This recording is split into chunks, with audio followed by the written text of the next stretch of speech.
स्वागत है दोस्तों हमारे इस नए यूट्यूब चैनल एजुकेशन एम्पायर में। हम कोशिश करते रहेंगे आपको नए से नए ज्ञान की जानकारी प्राप्त होती रहे। आप लाइक और सब्सक्राइब करते रहें। आज का हमारा टॉपिक है भारत में भू सुधार। ब्रिटिश काल में अंग्रेज़ों के पास जब हमारी सारी ज़मीनें आ गई थी, सारा एरिया उनके कब्ज़े में आ गया था, तो उन्होंने किस प्रकार भूमि का सुधार करने की कोशिश की, कौन कौन से बंदोबस्त उन्होंने लागू किए, किस प्रकार वो आगे बढ़ाते रहे भूमि का सुधार। तो सबसे पहले उन्होंने दो वित्तीय परिषद स्थापित की थी, एक तो मुर्शिदाबाद और एक पटना में 1770 के अंदर। ये दोनों जो परिषदें हैं ये वहाँ के नायाब के अधीन थी, जहाँ एक तो मोहम्मद दीवान और दूसरे थे राजा सिताब राय। फिर धीरे धीरे उस वक्त लॉर्ड हेस्टिंग थे, उन्होंने 1772 में इन दोनों को समाप्त कर दिए और जो एक सर्किट कमेटी बनाई थी उन्होंने, जिसमें हेस्टिंग के अलावा 4 सदस्य और थे। फिर इन दोनों को समाप्त कर दिया गया और समाप्त करके 1786 में कलेक्टर को ये सारी पावरें दे दी गई।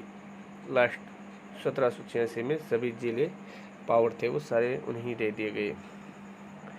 अब स्थायी बंदोबस्त क्या होता है? जो सबसे पहले बंदोबस्त लगा था स्थायी बंदोबस्त, उसके बारे में जानकारी प्राप्त करते हैं हम। तो स्थायी बंदोबस्त के बारे में ऐसा है कि इसको इस्तेमरारी बंदोबस्त भी कहते हैं। ये कुल क्षेत्र था भारत का, उसके 19% भाग पे लागू हुआ था स्थायी बंदोबस्त। और ये कहाँ लगा था? ये लगा था बंगाल, बिहार, उड़ीसा, यूपी के वाराणसी और गाजीपुर और उत्तरी कर्नाटक के कुछ क्षेत्रों में इसे लागू किया गया था।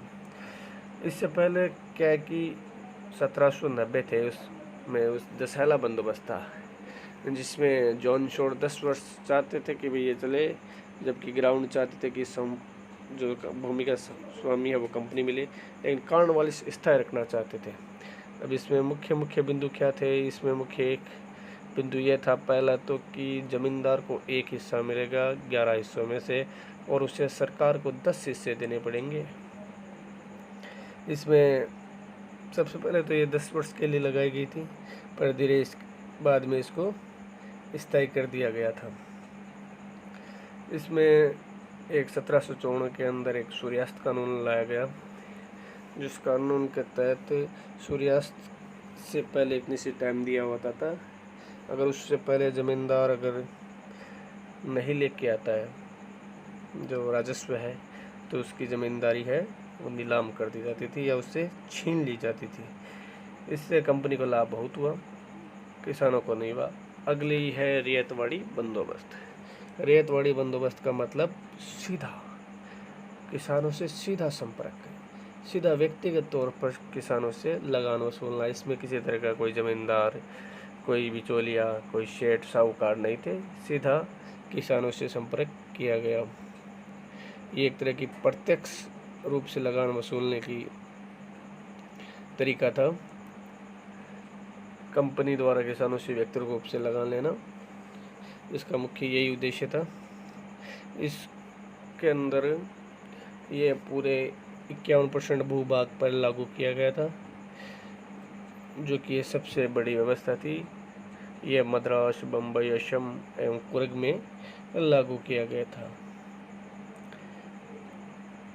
इसमें देख सकते हैं आप, लगान अदायगी नहीं करने पर ज़मीन भी जब्त हो सकती थी। इनके बीच में, किसान और सरकार के बीच में कोई मध्यस्थ भी नहीं था। सबसे पहले इसको लागू किया गया 1792 में 12 महल क्षेत्र में कर्नल लीड द्वारा इसको लागू किया गया था। इसका अनुमानित राजस्व 50% रखा गया था, मतलब 1/2 भाग राजस्व के तौर पर कंपनी को देना होगा। इसमें भूमि विक्रय कर सकते थे किसान और गिरवी भी रख सकते थे, ये फ़ायदा था उसका। 1820 में मद्रास में लागू किया गया था और 1825 में बम्बई में एल्फिस्टन ने लागू किया था, जबकि मद्रास में किया था टॉमस मुनरो ने। विंगनेट और गोल्ड स्मिथ भी मुंबई के भू राजस्व व्यवस्था से जुड़े हुए थे। इसमें मुख्य बिंदु था कि इसमें उपज का 1/2 भाग आपको राजस्व के तौर पर देना होगा।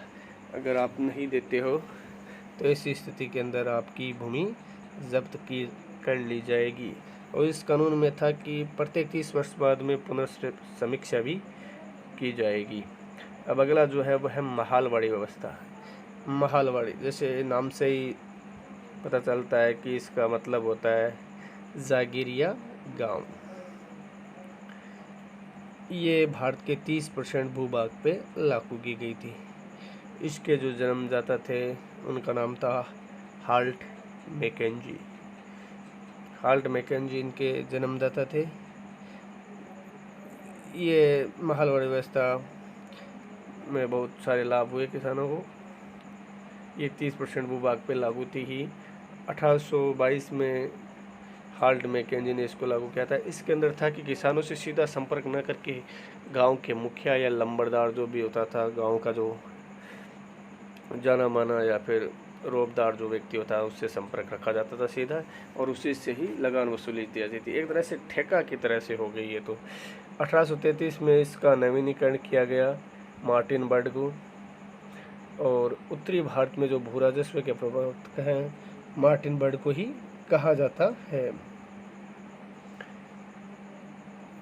1833 के रेवोल्यूशन में किया था मार्टिन बर्ड ने इसको।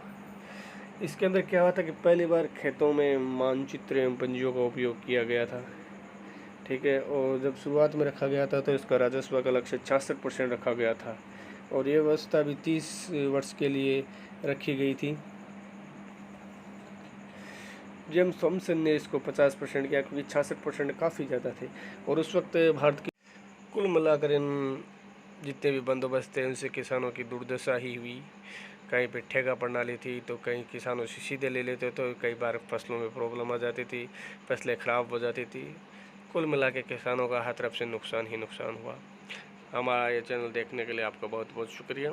आगे भी जुड़ते रहिए, लाइक और कमेंट करते रहिए। हमारी कई गलतियाँ होती है उन्हें भी हमें बताते रहिए, ताकि हम आगे उसमें सुधार करके और अच्छा बनने की कोशिश करें।